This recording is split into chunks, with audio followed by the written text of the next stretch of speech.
mga mare!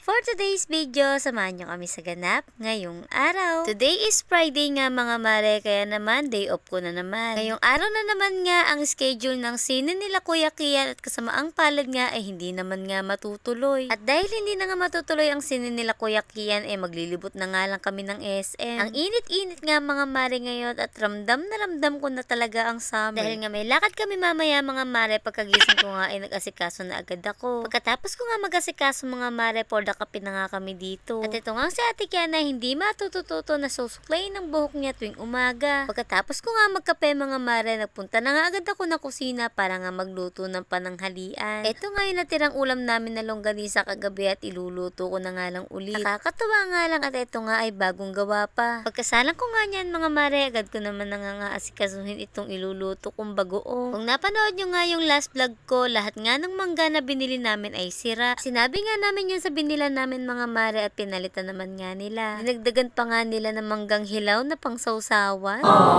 Kaya naman napabili nga ako ng alamang mga mare para nga igisa. At fast forward na natin yan at eto nga paluto na ang ating bagoong. At sa sobrang excited ko nga at eto nga napakain na nga ako ng mangga. Pinatawag ko na nga rin kay Daddy yung mga bata para nga makakain na nga rin kako kami. Mukhang masarap nga rin kako sa kanin itong bagoong at yung mangga.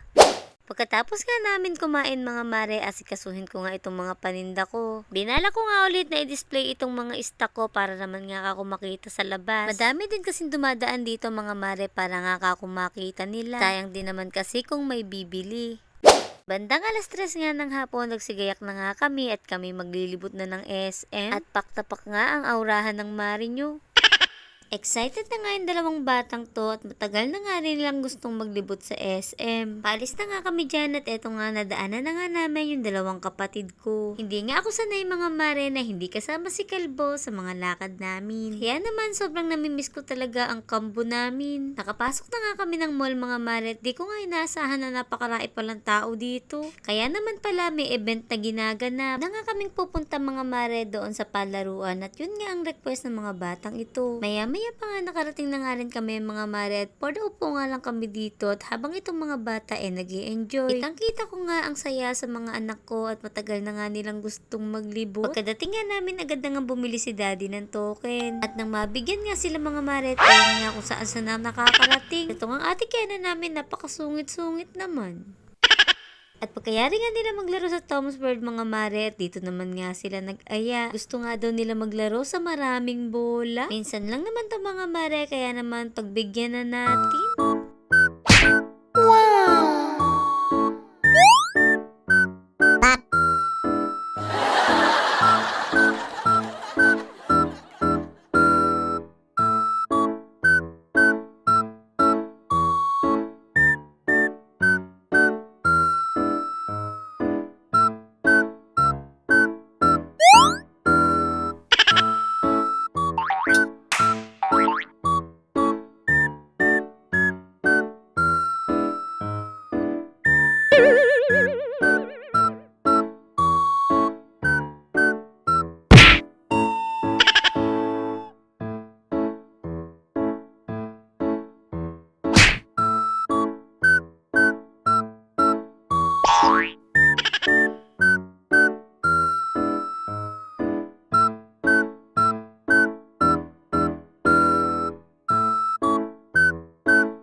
Habang enjoy nga yung mga batang yan sa loob mga mare, andito naman nga kami sa gilid para tumingin-tingin. 1 hour nga yung narent namin mga mare na oras ng mga bata pero 30 minutes pa nga lang naiinip na. Nakailang inom na nga ng tubig yung mga batang yan mga mare at maya-maya pa nga nagugutom na raw sila.